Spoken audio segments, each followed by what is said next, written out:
Hi, I'm Gracia, owner of GetOrganizedNow.com, and today we're going to talk about getting to where you have to be on time. Now, if you find yourself constantly rushing around like a chicken without a head, getting to work or appointments late, or always arriving just in the nick of time and can barely catch your breath, today's message is especially for you.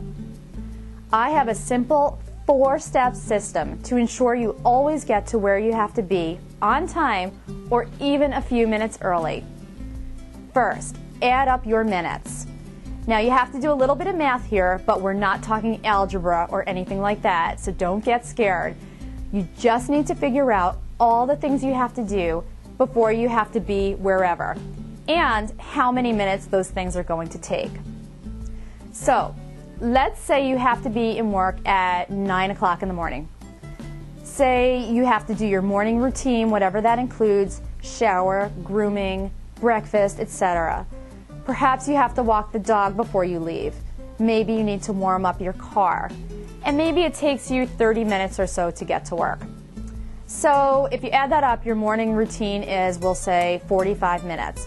Walking the dog is 20 minutes, warming up the car is 5 minutes, driving to work is 30 minutes. Add those together and that comes to 100 minutes. Number 2, pad your time. Why do you have to pad your time? 2 reasons. A, most people have a tendency to grossly underestimate how long things are going to take. And B, there are almost always circumstances that will slow us down. For example, you may run into traffic you weren't expecting, or you may discover that your car is low on gas and you have to fuel up, or you may not be feeling so great that morning and you're moving slower than usual. So how much padding do you need? In general, at least 15 minutes will do for most people. But if you still find you're late when padding by 15 minutes, you may have to pad more time. Pretty easy. Number 3, work backwards. Using the example above, all the stuff you have to do before you leave is going to take 100 minutes. And then you're going to pad that by 15 minutes. In other words, you're now up to 115 minutes. So you know you have to be in work by 9 o'clock. Counting backwards, you must then get out of bed no later than 115 minutes prior to 9 o'clock, which calculates to a wake-up time of 7:05 a.m. Number 4, avoid the unnecessary.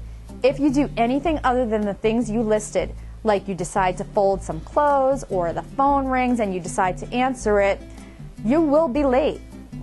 So A, avoid distractions, and B, don't do anything you don't absolutely have to do that you haven't already factored in. In summary, add up your minutes so you know how much time you need to do all your stuff before you have to be wherever. 2, pad your time. Give yourself an extra 15 minutes or more if you need it.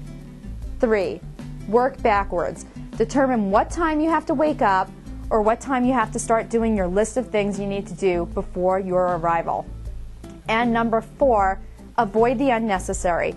Do what you have to do and don't get distracted with other to-dos. I hope this Get Organized Now video tip helps you get where you have to be stress-free and on time or even early. I'm Gracia saying thank you so much, and remember, there's no better time to get organized than to get organized now.